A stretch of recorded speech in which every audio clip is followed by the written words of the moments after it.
एक क्वेश्चन हमारी कम्युनिटी के दिमाग में है कि if the government accepts tax on crypto, does that give it a legal validity? मतलब अगर सरकार जो है वो टैक्स लेना शुरू कर देती है तो क्या ऑटोमेटिकली इसको ये माना जाएगा कि क्रिप्टो की लीगल वैलिडिटी हो गई है, अब क्रिप्टो के ऊपर सरकार ने स्टैंप लगा दी है? काशिफ, अगेन जैसे मैंने लास्ट टाइम आपको पिछले वीडियो में समझाया था कि इनकम टैक्स डिपार्टमेंट जो है उनका काम ये नहीं है देखना कि लीगल क्या है, इलीगल क्या है, रेगुलेटेड क्या है, अनरेगुलेटेड क्या है। इनकम टैक्स डिपार्टमेंट का ऑब्जेक्टिव है आपकी इनकम पे टैक्स लगाना। लेकिन ये नहीं होता कि अगर इनकम टैक्स डिपार्टमेंट ने आपकी इनकम पे टैक्स लगा दिया उसका मतलब आपकी इनकम पे ठप्पा लग गया है और income tax department has blessed your transaction. ऐसा करने लगे तो बहुत ही सिंपल तरीका हो जाएगा कि अगर आपको वैलिडिटी चाहिए अपनी ट्रांजैक्शन की तो आप उस पर टैक्स पे कर दीजिए। इनकम टैक्स डिपार्टमेंट का एक ही ऑब्जेक्टिव है which is any income will be taxed. आपको एक छोटा सा एग्जांपल समझाना चाहूंगा।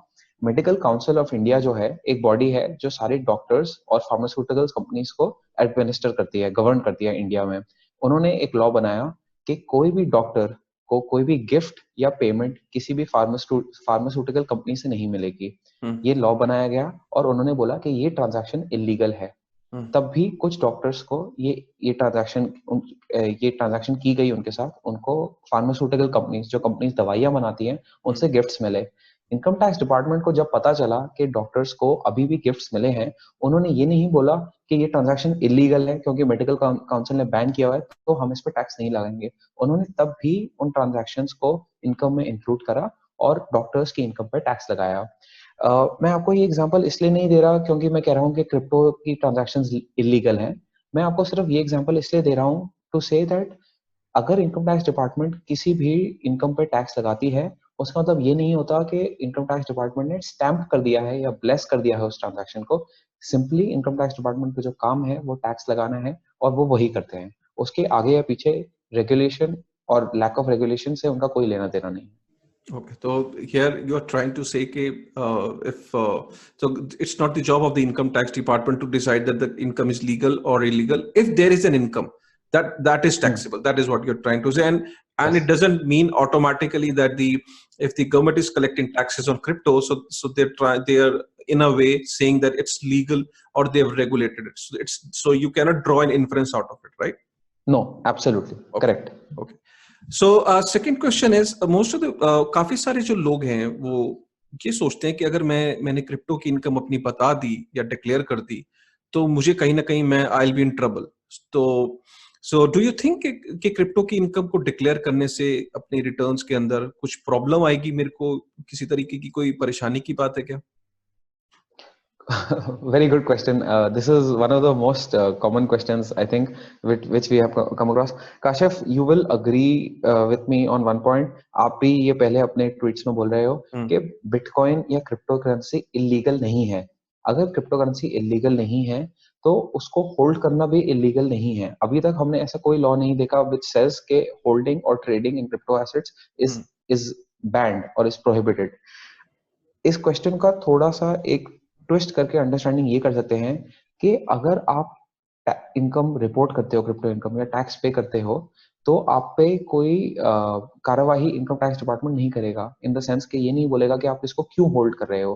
बट अगर आप इनकम नहीं रिपोर्ट करते हो then there are severe consequences कि आपने इनकम कमाई और आपने रिपोर्ट नहीं पे किया तो उस पर आपको पेनल्टीज एप्लीकेबल होती हैं। Okay okay, fair enough. तो आपका कहने का मतलब है कि किसी भी तरीके की परेशानी नहीं है।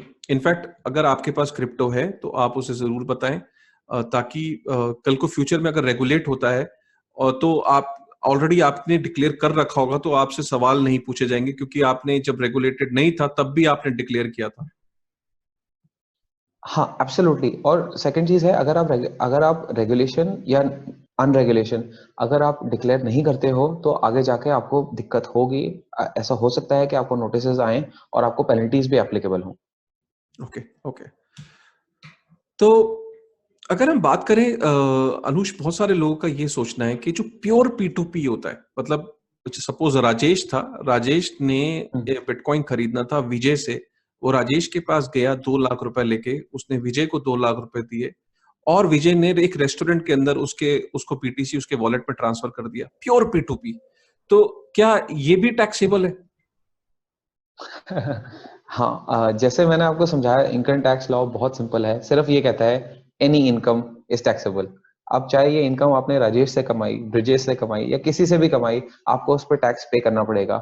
जो हमारे इंडियन एक्सचेंजेस थे, जब आरबीआई की बैंकिंग सर्विसेज पे प्रोहिबिशन आई, तो उन्होंने एक लूप होल निकाल लिया कि अच्छा, अगर आप डायरेक्टली बैंक से आप पैसा अपलोड या नहीं कर सकते, तो आप P2P शुरू कर लीजिए।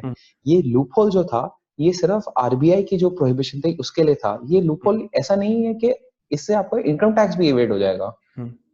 Income tax is still very simple. वो कहता है any income, it will easily include any peer to peer transactions और any income made from peer to peer trades. Okay, इसमें जैसे कुछ लोग कैश के अंदर जैसे डील करते हैं सपोज, तो क्या कैश हैंडलिंग रिस्ट्रिक्शंस उन पे लगती होंगी जो आरबीआई की तरफ से निर्धारित है कि आप कैश में कितना डील एब्सोल्युटली। कर सकते cash handling restrictions actually income tax act में भी लिखा हुआ है कि एक लिमिट से ज्यादा आप एक दिन में एक ट्रांजैक्शन के लिए कैश नहीं यूज कर सकते। They are very much applicable अगर आप क्रिप्टो में भी डील कर रहे हैं। ओके, तो अगला क्वेश्चन ये है अनुज के, सपोज क्रिप्टो इनकम अगर मेरी हो गई, तो मैं उसको हाँ जी। अपने आईटीआर के अंदर अगर मैं ट्रेडर हूं या मैं अगर होल्डर हूं या मैं माइनर हूं, तो मैं कैसे शो करूं उसको अपनी आईटीआर में? क्या इसके लिए तो कोई पर्टिकुलर इसके लिए सेक्शन होता है, या इसके लिए मेरे को, मैं अगर अपने सीए के पास जाऊं, मेरा मैं कोई सीए फॉलो करता हूं या किसी सीए के थ्रू मैं रिटर्न्स जमा करता हूं, तो मैं क्या बोलूं उसको, जाके कहाँ पे शो करूं मैं इसे? इसके लिए आपको सबसे पहले देखना पड़ेगा कि आपका इंटेंट क्या है क्रिप्टो में, क्रिप्टो बिजनेस में आने का या क्रिप्टो करेंसी के इकोसिस्टम में आने का। अगर आपका इंटेंट है कि आप हॉडलर हो, जैसे आप बोलते हो कि आपने मान लो बिटकॉइन खरीदा और फिर आपने लेके छोड़ दिया, आपकी इंटेंट है कि जो बिटकॉइन में अप्रिसिएशन होगी लॉन्ग टर्म, उस पर आप गेन करोगे, तो आप इसको अपने कैपिटल गेन्स में दिखा सकते हैं। Only only then you have to show it जब आपने एक्चुअली परचेज करके बेच दिया है। ये सिर्फ उन लोगों के लिए एप्लीकेबल है जिनकी ट्रांजैक्शन का जो नंबर ऑफ ट्रांजैक्शन है वो कम है और जिनका पीरियड ऑफ होल्डिंग ज्यादा लंबा होता है। अगर आप मान लो आपको लगता है कि बिटकॉइन वॉलेटाइल है और आपको लगता है कि आप 2 घंटे में कोई चार्ट्स देके थोड़ा सा मार्जिन कमा सकते हो, तो उस बेसिस पे आप हॉडलर नहीं हो। उस बेसिस पे आपको एक ट्रेडर का टाइटल दे दिया जाएगा कि आपको लॉन्ग टर्म अप्रिसिएशन नहीं चाहिए, आपको वॉलेटिलिटी के बेसिस पे इनकम अर्न करनी है। उस सेंस में आप एक ट्रेडर बन जाओगे। जब आप ट्रेडर, एज अ ट्रेडर आप बिटकॉइन में डील करते हैं, तब आपको अपने आईटीआर में अंडर बिजनेस इनकम अपना ये क्रिप्टो इनकम रिपोर्ट करना पड़ेगा। Okay. थर्ड, जैसे कि आपने बोला mining, mining has to be reported in the ITR as a proper commercial business, जिसमें आप कुछ एसेट्स खरीदते हो, उनके बेसिस पे आपको एक इनकम आती है और उस इनकम के साथ साथ आप कुछ खर्चे खर्चे भी करते हैं। तो आपके एसेट्स पे आपको डेप्रिसिएशन मिलेगी, आपकी जो इनकम है वो आप रिपोर्ट करेंगे एज इनकम, अपने एक्सपेंसेस को आप इनकम में से रिड्यूस करके जो फाइनली आपका प्रॉफिट बनेगा वो आप एज बिजनेस इनकम रिपोर्ट करोगे अपने आईटीआर में। ओके, ओके, तो काफी सारे अनुष हमारे यहाँ पे इंडिया में, as you know we have so many talented individuals in India, तो काफी सारे लोग फॉरेन कंपनीज को सर्व करते हैं, और फॉरेन कंपनीज से जो उनकी पेमेंट्स आती हैं वो बीटीसी के अंदर आती हैं। तो हमें बहुत सारे लोगों ने इनफैक्ट मेल पे भी पूछा कि सर मेरी तो पूरी की पूरी इनकम ही बीटीसी में आती है, क्रिप्टो में आती है, तो उसको वो कैसे शो करें आईटीआर में? अगेन डिपेंड करता है, अगर उनका कॉन्ट्रैक्ट है जिस कंपनी के साथ वो एज अ एम्प्लॉय है या एज अ फ्रीलांसर या कंसल्टेंट है, उसके बेसिस पे एक बार कॉन्ट्रैक्ट देख के आप उसको या इनकम फ्रॉम सैलरीज में रिपोर्ट कर सकते हैं या आप उसको बिजनेस इनकम में रिपोर्ट कर सकते हैं।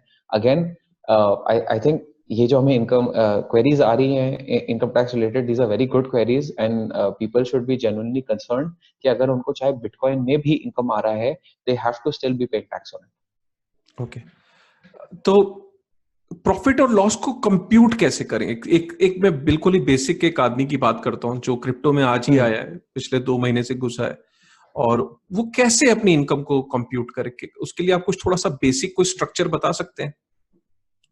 हाँ, सो बेसिक, एब्सोल्युटली बेसिक तो सिर्फ ये है कि अगर आपने 100 रुपए का खरीदा और 200 रुपए पे बेचा, तो जो आपका डिफरेंशियल है 100 रुपए का, वो प्रॉफिट है, उस पर आपको टैक्स देना पड़ेगा। मैं काशिफ एक छोटा सा एग्जांपल दिखाना चाहूंगा आपको। मैं स्क्रीन शेयर करके आपको जी ये एग्जांपल दिखाता हूँ। Just give me 1 second. आपको मेरा स्क्रीन दिख रहा है काशिफ? जी बिल्कुल दिख रहा है। ओके, ठीक है।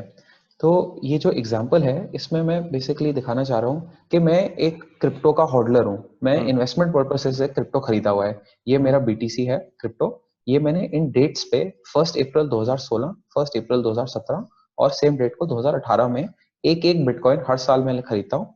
इस हम्म कॉस्ट पे मैंने खरीदा है, 50 50 रुपए पे, 75 रुपए पे और फिर 150 रुपए पे। अब मान लो मैं 30 जून 2018 को सोचता हूँ कि मैं एक बिटकॉइन बेच दूं। कितने का बेचूं? 600 रुपए का मेरा अप्रिसिएशन हो गई है, तो मैंने एक बिटकॉइन बेच दिया है। अब मेरे को कंफ्यूजन क्या है कि अब जो ये मैंने एक बिटकॉइन बेचा है, इसकी कॉस्ट क्या है? इसकी कॉस्ट मेरी 150 रुपए है, इसकी कॉस्ट मेरी 75 रुपए है, 50 रुपए है, या तीनों का एवरेज है? इस केस में थोड़ा सा कंफ्यूजन है, लोगों को समझ नहीं है कि मैं कॉस्ट क्या अपनाऊं अगर मैंने एक बिटकॉइन बेचा है वर्सेस मैंने खरीदा अगर ज्यादा है। मैं इसका बहुत ही सिंपल आपको लिख के दिखाता हूँ कि मैंने सेल कर दिया बिटकॉइन 600 रुपए का। अब मुझे कॉस्ट देखना है। कॉस्ट मेरी इनकम टैक्स लॉ के हिसाब से वो है जो मैंने सबसे पहला बिटकॉइन खरीदा था। इस मेथड को कहते हैं फर्स्ट इन फर्स्ट आउट। मैं आपको लिख के दे देता हूँ, फर्स्ट इन फर्स्ट आउट। हम्म इसका शॉर्ट फॉर्म है फीफो। इस मेथड के हिसाब से क्या कहते हैं कि जब आपने एक बिटकॉइन बेचा, तो आपको देखना पड़ेगा जो आपने सबसे पहले बिटकॉइन खरीदा था, जो कि आपने 1 अप्रैल 2016 को 50 रुपए का खरीदा था, वो हम्म आपकी कॉस्ट बेसिस बनेगा आपके पहले बिटकॉइन की सेल के लिए। तो हम्म यहाँ पे आपका सेल प्राइस हो गई 600, आपकी कॉस्ट हो गई 50, और आपका प्रॉफिट यहाँ पे 550 रुपए का। हम्म तो बेसिकली आप जो मेरे से पूछ रहे थे about how to compute profit और लॉस, ये एक अकाउंटिंग मेथड है जो फॉलो होता है जब आपको क्रिप्टो करेंसी में कैलकुलेशंस करनी होती हैं। अब अगर आप समझें, जो आपने अलग अलग ट्रांजैक्शंस पे, अलग अलग एक्सचेंजेस पे ट्रांजैक्शंस करी हैं, या आपने कुछ क्रिप्टो टू फियाट करी हैं, क्रिप्टो खरीदी हैं, या क्रिप्टो हम्म टू गुड्स या सर्विसेज खरीदी हैं, आपको सारी ट्रांजैक्शंस को एक साथ कंसोलिडेट करके फिर first in first out method लगाना पड़ेगा। It is a little bit complex, but this is how accounting and is done, and this is how crypto income will need to be computed. इसी thought के साथ Anuj, thank you very much. In fact ये आप बिल्कुल ठीक कह रहे हैं। कहीं ना कहीं अगर आपने बहुत सारी ट्रांजैक्शंस करी हैं और काफी सालों से आप करते आ रहे हैं, तो आपको कंसोलिडेट करना ही पड़ेगा। आप ये सोच के अपने वक्त को ना निकालें कि यार मैंने 2 साल से कोई रिकॉर्ड मेंटेन नहीं करा है। देखिए, अभी तो 2 साल है, ये के 3 साल हो जाएंगे, 4 साल हो जाएंगे, और चौथे साल में अगर आपसे किसी ने पूछ लिया, इनकम टैक्स डिपार्टमेंट ने, तो आपके लिए बहुत मुश्किल हो जाएगा। आज अगर आपके सिर्फ 1-2 साल ही निकले हैं, आप हर दिन का एक टारगेट बनाइए, 5-5 ट्रांजेक्शंस को कोलेट करिए, या हर महीने आप एक टारगेट लेके चलो कि 50 ट्रांजेक्शंस को मेरे को ऑर्गेनाइज करना है। डे 1 से आप शुरू करिए रिकॉर्ड को बनाना। आपके लिए ये बहुत जरूरी है आगे आने वाले टाइम में, वरना अदरवाइज ये बहुत ज्यादा टफ हो जाएगा। जितना अच्छा आपके पास रिकॉर्ड है, डॉक्यूमेंटेशन है, उतना ही अच्छा आप अपना टैक्स कैलकुलेट कर सकते हैं, उतना ही अच्छा आप क्लैरिटी दे सकते हैं। और किसी भी सीए की जॉब को, किसी भी अकाउंटेंट को, किसी भी टैक्सेशन अथॉरिटी के पास आप जाओगे, आपके पास जितनी क्लैरिटी होगी, जितना डेटा होगा, उतना ज्यादा इजी होगा आपके लिए समझाना और टैक्स को कैलकुलेट करना। तो अनुज, थैंक यू वेरी मच। आपने एक एक्सेल के अंदर बहुत ही आसानी से टैक्स को कैलकुलेट करना सिखाया। अनुज हमारे टैक्स एडवाइजर हैं, और हमने आपको पहले भी बोला था, आपका टैक्स से रिलेटेड कोई भी सवाल, कोई क्वेरी अगर आपके पास है, तो आप tax@cryptoqanun.com पे आप मेल कर सकते हैं। हमारे टैक्स एक्सपर्ट आपके साथ जुड़ेंगे और आपको कोई डेफिनेटली कोई ना कोई सोल्यूशन आपको जरूर मिलेगा वहां पे। तो आगे भी ऐसे हमारे साथ बने रहें। Anush, thank you very much for coming on our show and helping thank you our Kashif, community. You are Uh, most welcome, it's my pleasure. Thank you very much. अगर आपको ये वीडियो पसंद आया तो प्लीज वीडियो को like करें। बहुत knowledgeable video है, तो आप इस वीडियो को लाइक करें, शेयर करें, और कमेंट जरूर करें कि आपको वीडियो कैसा लगा। और ज्यादा से ज्यादा शेयर करेंगे नॉलेज को, तो उतने ही ज्यादा से ज्यादा लोगों को हेल्प मिलेगी। तो thank you very much once again and keep watching crypto Kanoon. बहुत जल्दी हम आपके सामने टैक्सेशन के ऊपर तीसरा वीडियो अपना लेके आएंगे। Thank you very much.